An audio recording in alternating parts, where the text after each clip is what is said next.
hal yang terjadi di sekitar kita. Kemarin Malang diguncang oleh gempa, ya, dampaknya sampai kemana-mana, sampai ke Surabaya. Walaupun kita cuma dapat guncangannya, ya saudara, kita tetap terus percaya, berserah hanya kepada Tuhan. Dia sumber pengharapan, sumber kehidupan dalam hidup kita. Mari kita akan belajar bersama-sama firman Tuhan pagi hari ini. Saya akan beri judul tentang tiada ketaatan tanpa pengorbanan.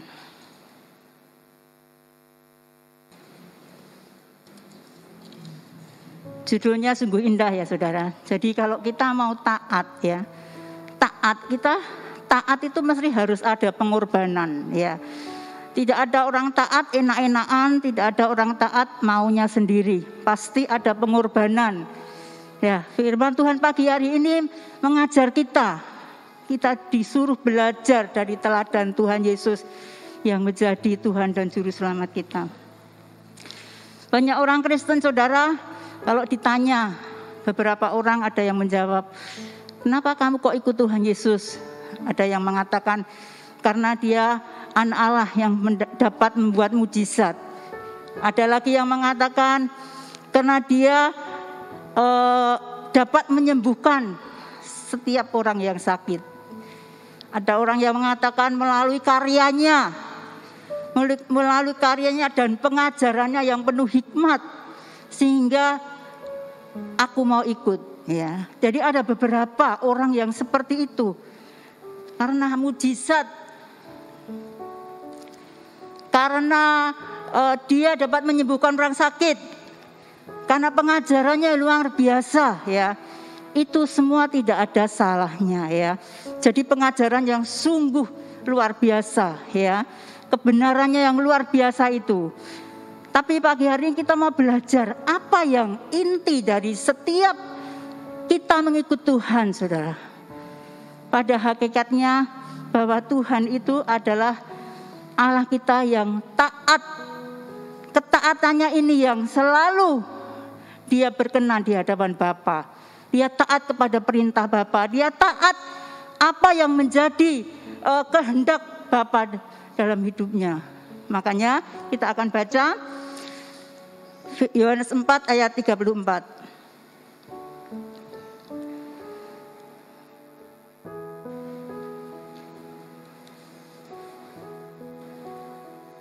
Yohanes 4 ayat 34.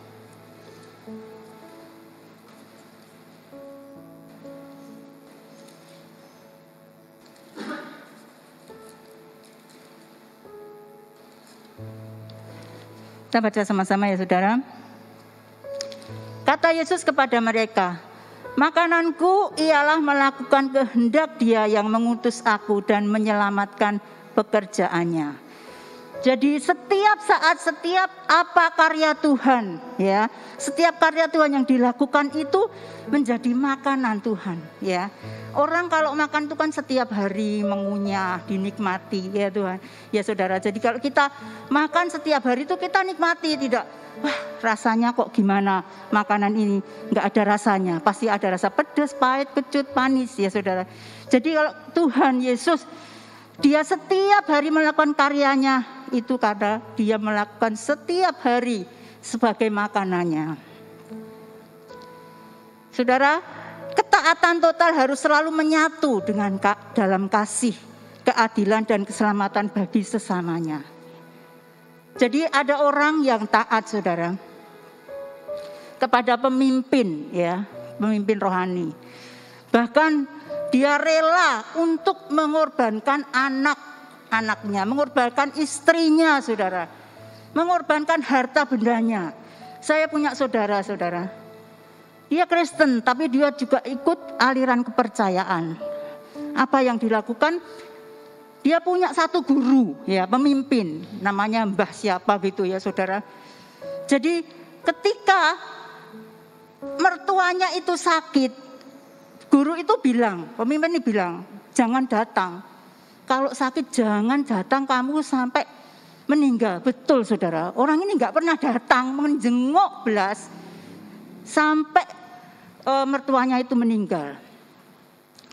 Setelah meninggal, dia justru datang ke tempat kuburannya, teman-temannya, untuk mereka malam hari loh ini datang ya.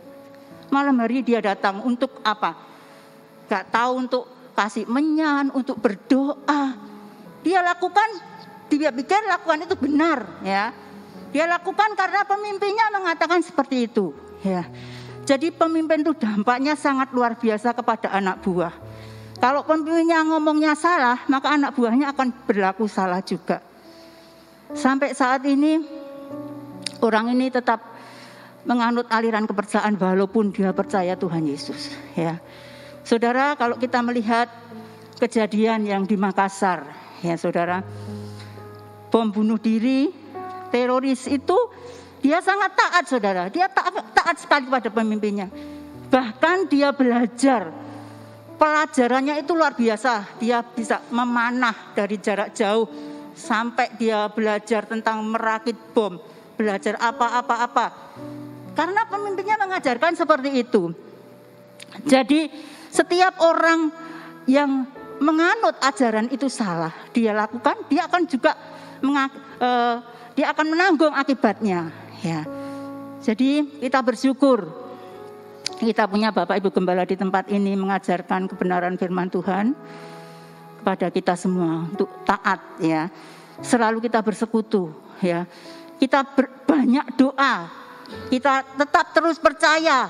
Kita tetap tidak usah takut. Kita ibadah konsentrasi kepada Tuhan ya. Kita sebagai anak-anak Tuhan tidak boleh takut.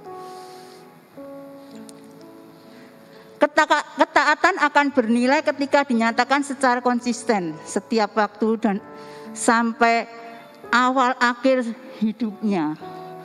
Ya, ketaatan akan bernilai ketika dinyatakan secara konsisten. Saudara yang terkasih, hidup kita ini seperti sungai ya. Sungai yang mengalir. Saudara tahu kalau sungai itu kan mesti ada airnya, ya toh. Air mengalir terus dan air itu akan memberikan kehidupan makhluk yang di sekitarnya. Misalnya tumbuh-tumbuhan, misalnya ikan, ya. Ikan itu akan hidup ketika ada air, ya. Tumbuh-tumbuhan di tepi sungai itu akan terus bertumbuh lebat ketika ada air. Nah, ketaatan ini adalah menjadi air kehidupan kita, ya. Kehidupan kita itu apakah sudah taat, apakah sudah kita itu maunya sendiri, hidup kita apa kita pergunakan untuk menyenangkan hati Tuhan, ya. Jadi ketaatan itu seperti air. Kalau kita taat, kita menyenangkan hati Tuhan, kita bisa menyenangkan hati sesama, kita juga menyenangkan hati orang lain di sekitar kita melalui kehidupan kita. Orang akan lihat kehidupan kita. Loh, itu orang Kristen, hidupnya taat. Kalau minggu pasti rajin ke gereja, ya. Dia rajin baca Alkitab, ya. Dia rajin untuk selalu memberikan yang terbaik buat Tuhan. Saudara, ketika kita seorang anak Tuhan yang hidup dalam air kehidupan ketaatan kepada Tuhan, itu pasti membutuhkan pendengaran seperti seorang murid, ya, seperti seorang murid. Jadi murid itu saudara pasti banyak mendengar pada gurunya. Kalau dia tidak suka mendengar, dia tidak akan pintar, dia tidak akan lulus, ya. Dia mendengar pengajaran, dia berproses ketika belajar, bangun pagi, belajar, getu supaya dapat nilai yang baik, supaya proses itu terus ada dalam hidupnya. Dia harus memacu diri, ya, ketika jadi murid. Nah, kita belajar tentang kitab Yesaya, ya. Nabi Yesaya 50 ayat 4. Ya, ini seorang murid suka mendengar, ya. Jadi suka mendengar. Kita baca di dalam Yesaya 50 ayat 4.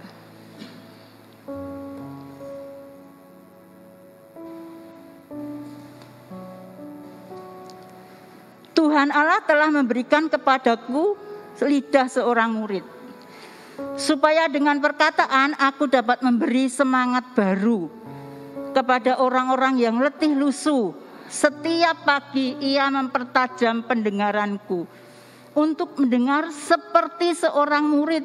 Ya, tadi saya sudah katakan bahwa kita pernah duduk di bangku sekolah jadi seorang murid ya. Kita kalau mau berhasil harus belajar mendengar ya. Jadi saudara, Tuhan ciptakan tubuh kita itu, kenapa telinga kita 2, mulut kita cuma 1, mata kita 2, ya, 2 mata kita, 2 telinga kita, mulut kita 1, ya. Tuhan sudah bentuk kita, Tuhan sudah atur di dalam sistem kehidupan kita supaya banyak mendengar, ya, banyak mendengar, banyak melihat, memperhatikan, dan kita harus sedikit berbicara ya, supaya kita kalau berbicara banyak itu nanti kita ada salahnya. Jangan banyak bicara itu banyak mengalami kesalahan. Ya, saudara, orang yang mendengar ya, orang yang mendengar itu kadang-kadang membosankan loh. Dia membutuhkan intelektual yang sangat bagus. Coba kalau saya ngomong sama Pak Ferry, Pak Ferry, gimana kabarnya? Sehat-sehat. Terus Pak Ferry melengok sana. Kira-kira saya sakit hati enggak? Pasti sakit hati. Karena apa? Karena ketika saya ngajak bicara, Pak Ferry itu enggak mendengar ya. Jadi enggak mendengar. Pasti saya akan sakit hati ya. Nah, Nabi Yesaya ini nabi yang dipilih Tuhan ya. Dia membawa misi Tuhan ke bangsa Israel yang waktu itu dibuang dalam Menara Babel ya.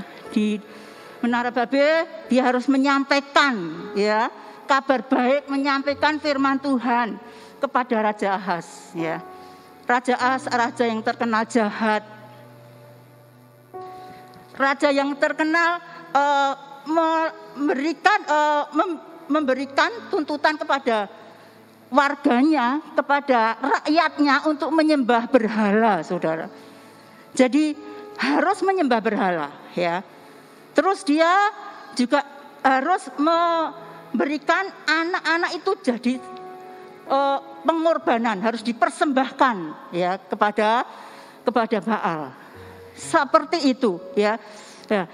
Jadi Nabi Yesaya ini dia katakan dia bahwa dia itu di pasal 9 dia itu najis bibir ya. Saya itu tidak bisa dia katakan gitu. Tapi Tuhan, kalau kamu utus Tuhan, aku mau kau utuslah aku ya, di pasal 6 dikatakan begitu.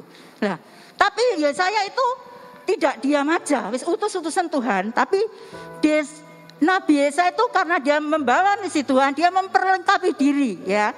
Dia mempertajam telinganya setiap hari, setiap saat, setiap waktu, tidak henti-hentinya. Di pagi hari ya, dia belajar firman Tuhan. Ya, karena dia butuh pimpinan Tuhan, ya, karena dia akan menyampaikan kepada bangsa Israel, ya, melalui lidahnya, melalui bibirnya. Dikatakan bahwa Raja Damai, ya, Raja Damai penolong akan datang, itu Mesias, dia akan datang membebaskan bangsa Israel dari penjajahan, ya. Jadi kalau bangsa Israel itu di Babel itu lama, begitu lama, dan rasanya ditindas ya. Saudara, orang yang ditindas, dijajah itu kan tidak enak ya. Nah, Tuhan pilih Nabi Yesaya ini untuk menyampaikan. Tapi dia harus mendengar, dia harus punya ketaatan kepada Tuhan. Apa yang harus aku sampaikan ya. Walaupun Raja Ahaz itu menolak, tapi dia tetap ingin. Karena ini misi dari Tuhan. Saudara, kalau kita mau taat, kita mau tekun, ya, ketaatan ketekunan kita itu kita harus dipertajam setiap hari, ya. Di grup jemaat ada renungan setiap hari, ya. Jadi kita belajar dari situ. Kita baca firman setiap hari. Tuhan mau berbicara apa Tuhan? Pagi hari. Jangan pagi hari kita langsung baca koran, langsung setel TV ya. Langsung kita olahraga ya, jalan pagi ya. Itu tidak salah. Tapi saudara, kita harus mengutamakan Tuhan nih. apa yang Tuhan mau dalam kehidupan kita.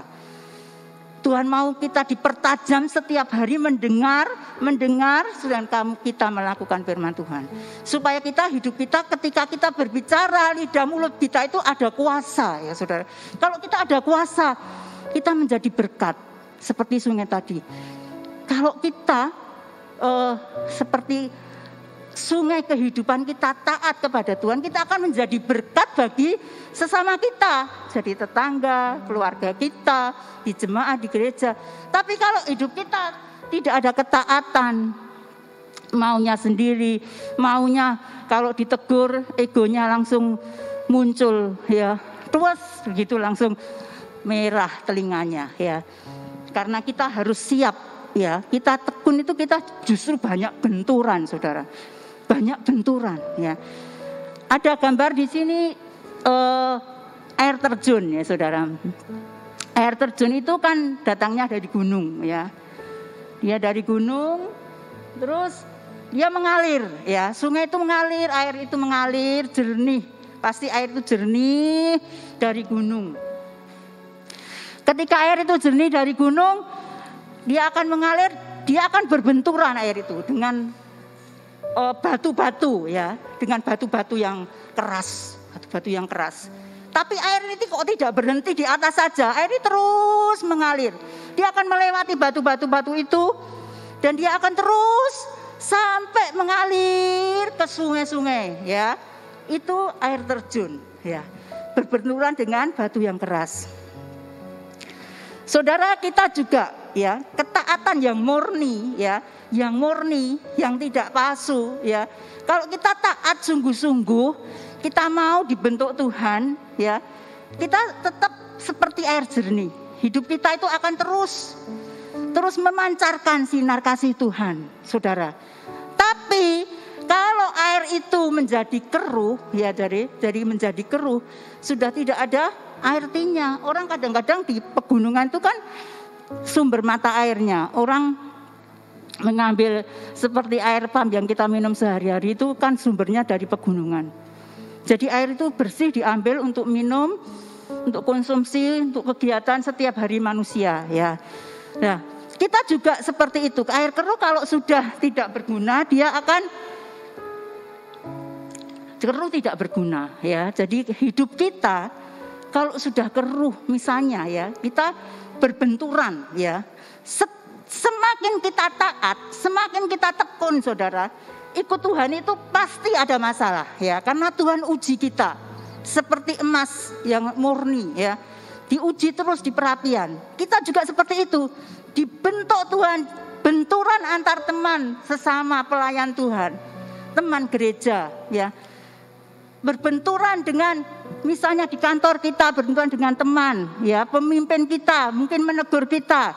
Nah, kalau kita tulus, ketaatan kita tulus, wah kita benar, itu pasti kita akan terus hidup menjadi berkat ya. Tapi kalau kita ditegur terus muncul sungu kita ya, terus telinga kita jadi merah. Kamu itu siapa? Kok negur aku? Kamu itu nggak ada apa-apanya. Aku tuh loh, wis pengalaman dalam pekerjaan. Kamu siapa negur? Nah, ditegur seperti itu sakit hati. Akhirnya apa? Kalau orang ya ditegur keras, dia sakit hati, tidak murni, hatinya dia akan menjadi keruh, hidupnya akan tidak menjadi berkat. Karena di dunia ini kita makhluk sosial yang terus berhubungan dengan makhluk yang lain, sesama kita. Dan benturan itu selalu ada ya saudara.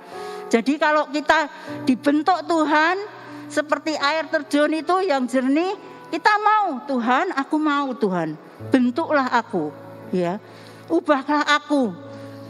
Melalui setiap firman yang kita baca setiap hari, kita mendengar firman Tuhan di gereja, itu mengubahkan karakter kita, hidup kita, watak kita yang tidak benar itu Tuhan ubahkan melalui apa? Ketaatan kita, melalui gesekan dengan setiap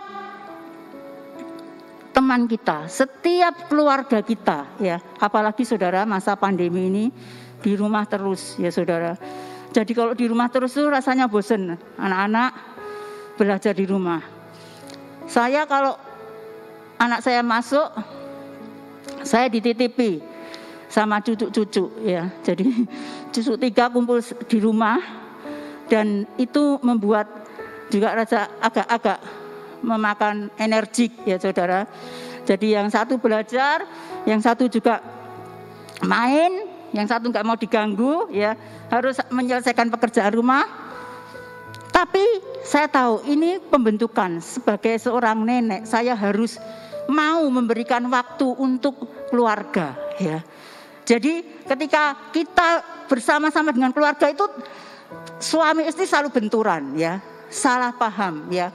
Kadang-kadang karena ekonomi, ya, karena pekerjaan, karena keuangan, ya, karena hubungan sosial, ya, itu pasti ada benturannya, ya. Jadi kita tetap akan taat meneladani Tuhan kita. Lanjut, memiliki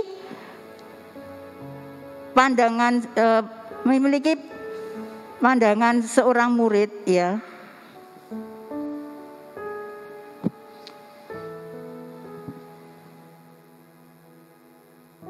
Tadi dikatakan, saya lanjut dulu di Yesaya 50 ayat 6, ya. Kita baca sama-sama Yesaya 50 ayat 6.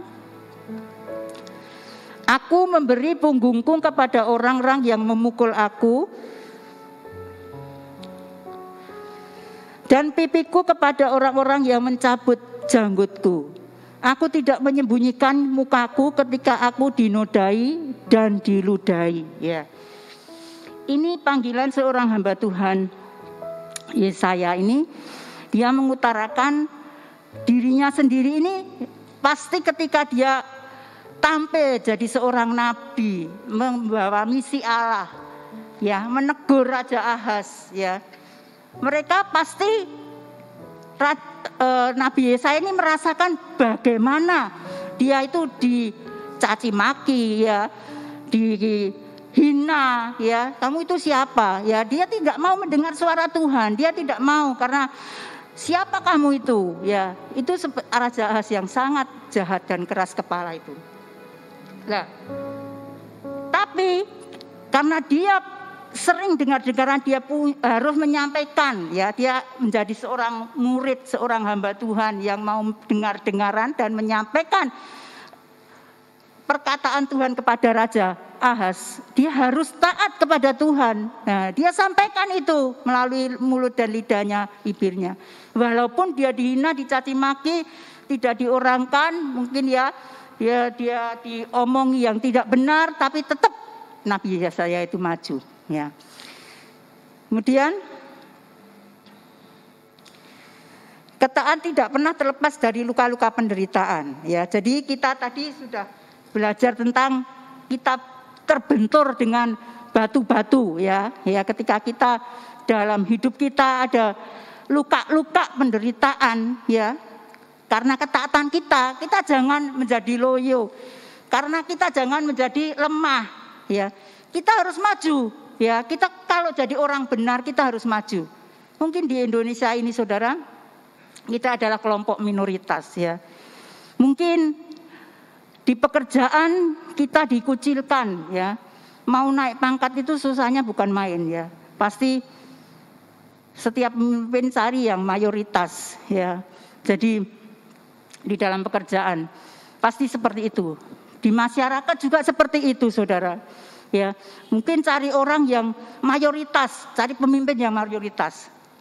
Tapi kita mau tampil, saudara, ya. Kita mau tampil membawa damai, membawa sukacita, membawa kabar baik bahwa kita itu anak-anak Tuhan. Jangan sampai kita menjadi batu sandungan, ya. Jadi najis bibir itu menjadi batu sandungan. Tapi Yesaya ingin menjadi berkat bagi banyak bangsa. Menguatkan orang-orang di Israel yang ada di Babel bahwa akan seorang yang datang yang menyelamatkan bukan bangsa Yahudi Yunani, bukan satu bangsa dua bangsa, tetapi seluruh umat di dunia itu Tuhan akan selamatkan. Ya, kita akan lihat penderitaan Tuhan Yesus ketika di Taman Getsemani. Ya, ketika Tuhan Yesus mau ditangkap, Tuhan rasanya sedih, ya, sedih, rasa gelisah, rasa takut bersama murid-muridnya. Ya, kita baca di dalam Markus 14 ayat 34.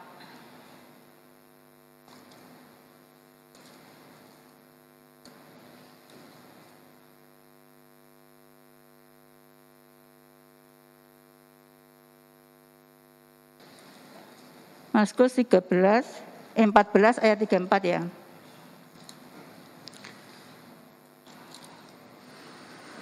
Kita baca sama-sama. Lalu katanya kepada mereka, hatiku sangat sedih, seperti mau mati rasanya. Tinggallah di sini dan berjaga-jagalah, ya. Jadi dikata Tuhan sebagai guru daripada murid-muridnya itu juga dia merasakan kesedihan. Mungkin dari pemimpin-pemimpin Yahudi, loh kok dia takut, dia sedih. Katanya dia orang yang menyatakan kebenaran, ya, ada membawa damai, membawa kasih, ya. Tapi Tuhan tetap secara manusiawi, karena Tuhan inkarnasi sebagai manusia, itu rasa takut itu ada, rasa sedih, rasa gelisah, rasa takut ketika dia akan mati. Tetapi dia tetap percaya bahwa dia mati di kayu salib itu adalah membawa ketaatan kepada Bapanya yang ada di surga. Lanjut ayat 36, katanya, ya Aba, ya Bapa, tidak ada yang mustahil bagimu. Ambillah cawan ini daripadaku, tetapi janganlah apa yang aku kehendaki, melainkan apa yang engkau kehendaki. Saudara, Tuhan katakan kepada Bapanya, rasanya sudah tidak kuat ya menanggung penderitaan. Cawan ini adalah cawan penderitaan yang dia pikul, dia tanggung untuk menebus dosa umat manusia di dunia ini. Supaya kita yang percaya itu tidak binasa. Supaya kita yang percaya ini memperoleh hidup yang kekal. Ada amin saudara? Jangan ngantuk ya.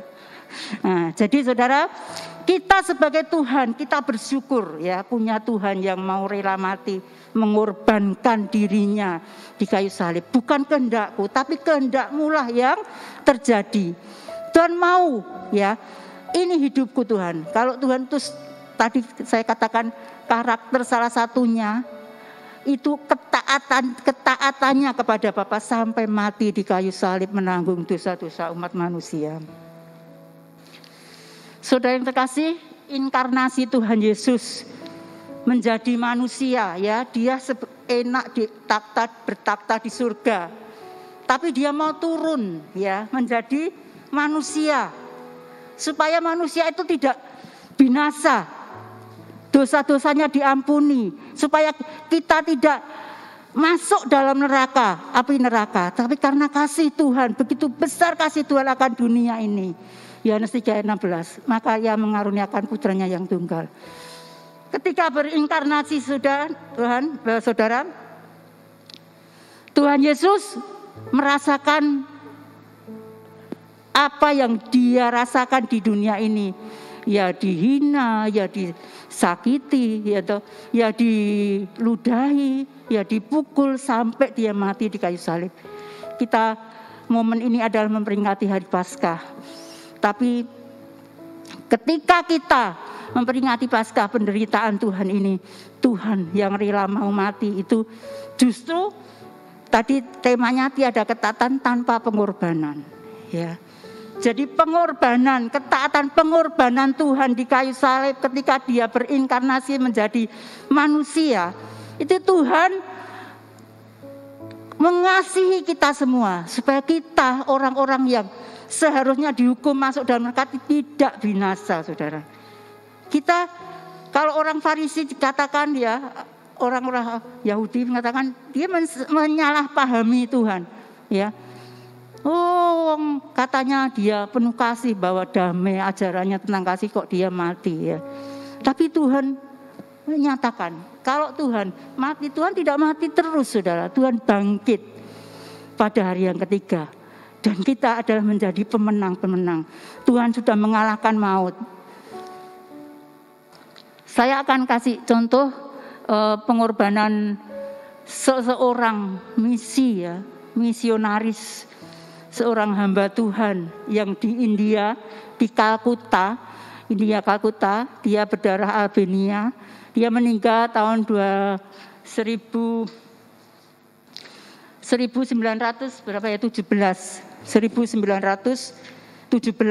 Dia namanya Mother Teresa, ya. Bunda Teresa ini dia mempunyai misi yang sangat luar biasa.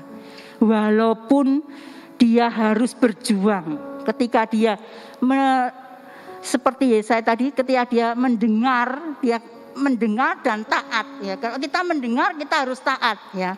Nah, Ibu Teresa ini ada seorang ibu yang mau, ketika dia melihat di India banyak orang miskin, ya, banyak orang tidak punya, orang miskin begitu banyak.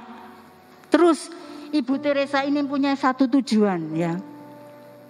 Di masa akhir hidupnya dia ingin bersama-sama mendirikan satu tempat panti, ya, seperti, ya, bukan panti, ya, dia pertama dia seorang pengajar, ya, seorang pengajar. Ia mengamalkan pengajarannya, ya, dia seorang pengajar di sekolah Katolik perempuan, ya, khusus susteran.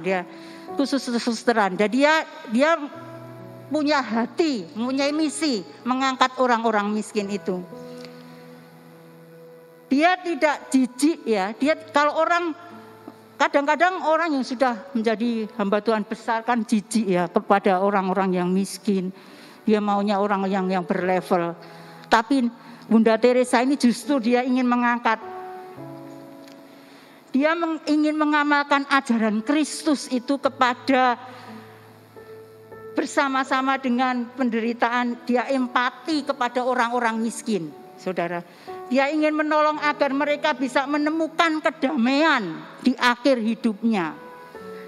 Luar biasa, ya, saudara. Jadi kalau Ibu Teresa ini akhir hidupnya itu tetap dia mengangkat orang-orang miskin supaya mereka mengenal Kristus, supaya mereka tidak menelongso, ya. Jadi dia pelihara, dia kasih pengajaran, dia kasih kecukupan kebutuhan sehari-hari, dia ajarkan, dan dia berikan sesuatu pengobatan, biaya semuanya hanya untuk dia, supaya dia hidupnya memperoleh damai.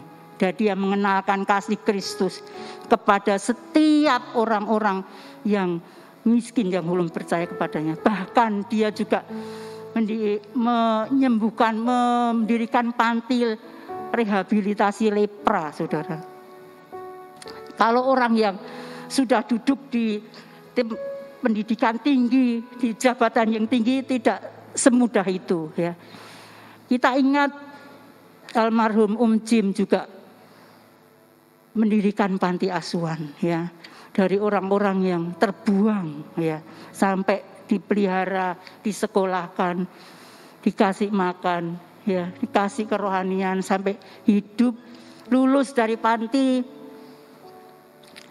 Namanya ada endok itu, ada yang netas, ada yang pecah, ya, Pak Ferry. Jadi kalau endok itu netas, dia dari ayam bisa diberguna, ya. Jadi ketika Jim mendirikan panti, banyak anak-anak Tuhan yang disekolahkan, dipelihara, bahkan lulus jadi orang, ya, mengerti tentang pekerjaan Tuhan. Tapi ada juga loh, ya, saya nggak tahu, dan juga mungkin yang tidak ngerti, endoknya tidak netes, saudara, pecah, ya, saudara. Nah, jadi kita sebagai anak-anak Tuhan, apa yang harus kita lakukan, saudara? Apa yang harus kita lakukan ketika kita hidup di dunia ini, ya? Kita harus meneladani Tuhan kita, Yesus Kristus. Kita harus taat, suka mendengar, suka belajar firman Tuhan, suka dengar-dengaran. Ketika kita dibentuk, kita ditegur oleh pemimpin, ya. Kita ditegur oleh guru, pemimpin kita, pemimpin rohani, pemimpin sekuler di dalam pekerjaan, kita anak-anak yang ditegur oleh orang tua, apakah kita mau melawan ya? Jadi kita sebagai anak ditegur orang tua itu lumrah, saudara ya. Jadi tapi ada anak-anak yang ditegur orang tua kadang-kadang sakit hati, tambah pergi ya. Dalam bahasa Inggrisnya minggat ya. Itu sudah tidak benar ya. Taat kepada orang tua itu mendengarkan.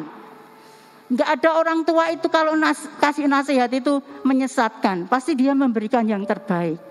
Jadi saya sebagai nenek, sebagai ibu, saya harus menjadi teladan ya. Teladan untuk bisa memberikan yang terbaik buat Tuhan. Nah, ini yang terakhir. Kenapa harus menjadi tadi kita teladan yang harus tanpa pengorbanan. Tiada ketaatan tanpa pengorbanan. Nah, ketika Tuhan berinkarnasi, ya kita baca satu ayat lagi. Kita baca satu ayat lagi di dalam Filipi 2. Filipi 2 ayat 6 sampai 8.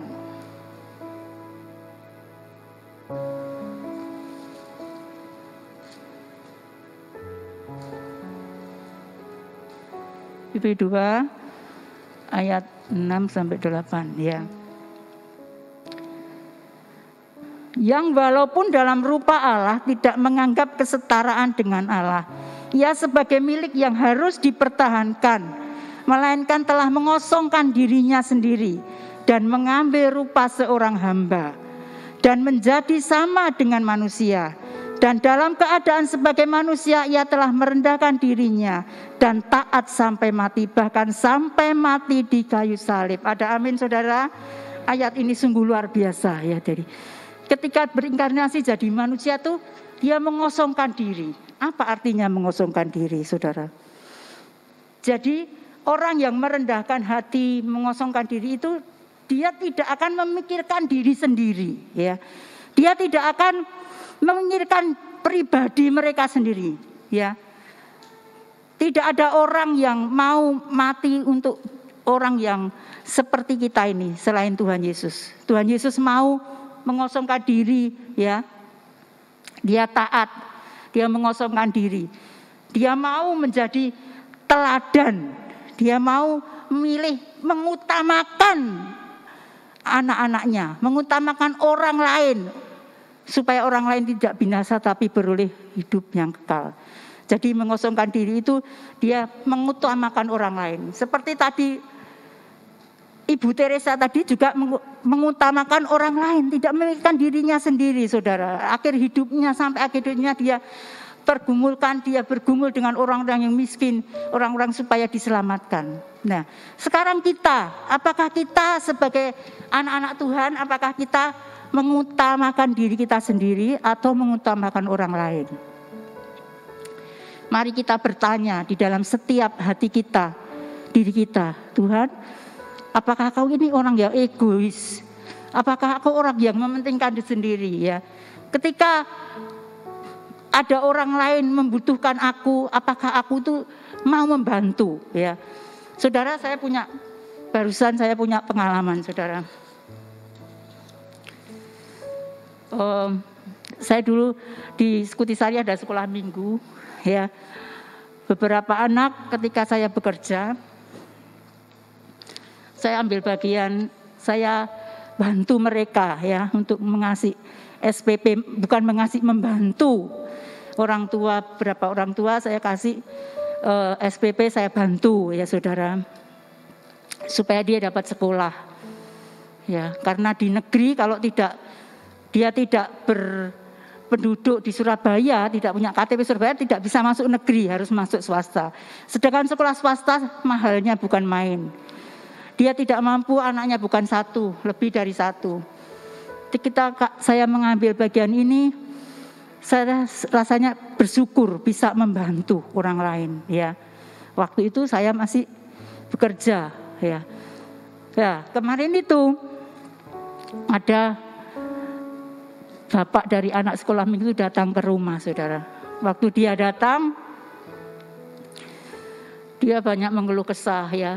Padahal saya bantu mereka itu bukan hanya membantu SPP, tetapi ketika orang tuanya enggak dapat pekerjaan, saya dicarikan pekerjaan.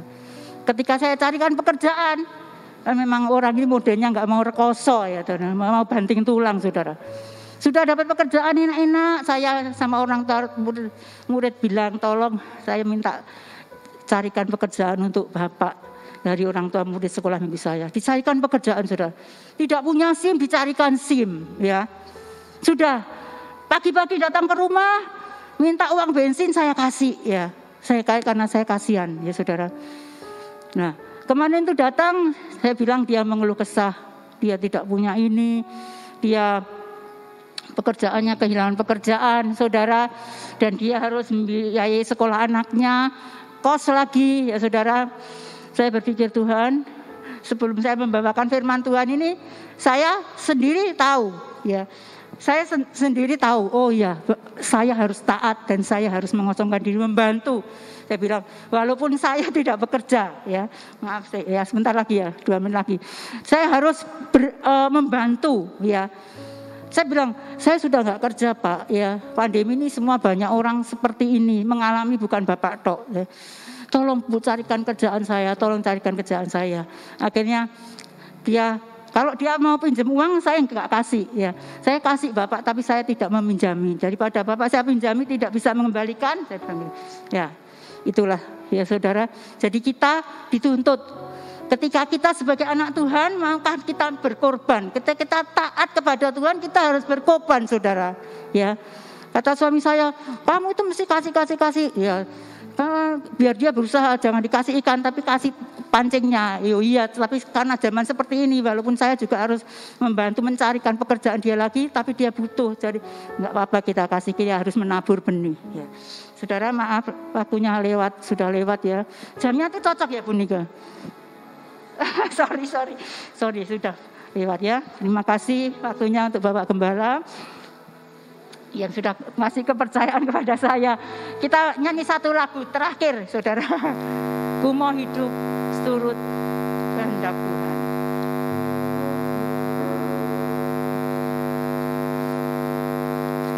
Ku mau hidup seturut kehendak Tuhan, ku mau memberi apa yang ku dapat berikan. Ku mau cinta dia lebih dari semua. Ku mau belajar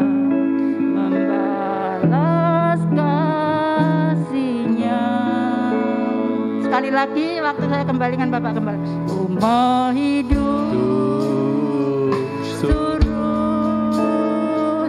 kehendak Tuhan, ku mau memberi apa yang dapat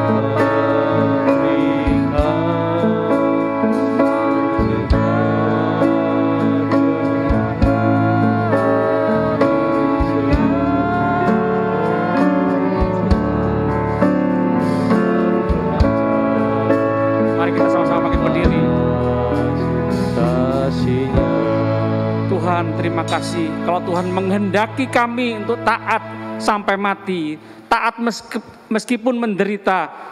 Roh Kudus menolong kami semua seluruh jemaat Tuhan.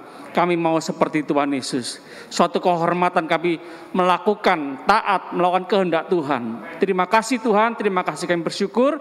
Kami akan pulang kembali ke tempat kami masing-masing dengan percaya perlindungan penyertaan Tuhan sempurna untuk kami semua. Anugerah Tuhan melimpah seumur hidup kami. Kami berdoa percaya bersyukur demi nama Bapa, Putra, dan Roh Kudus, dalam nama Tuhan Yesus Kristus, Tuhan dan Juru Selamat kami yang hidup. Haleluya. Sama-sama katakan amin. Terus memberkati, tetap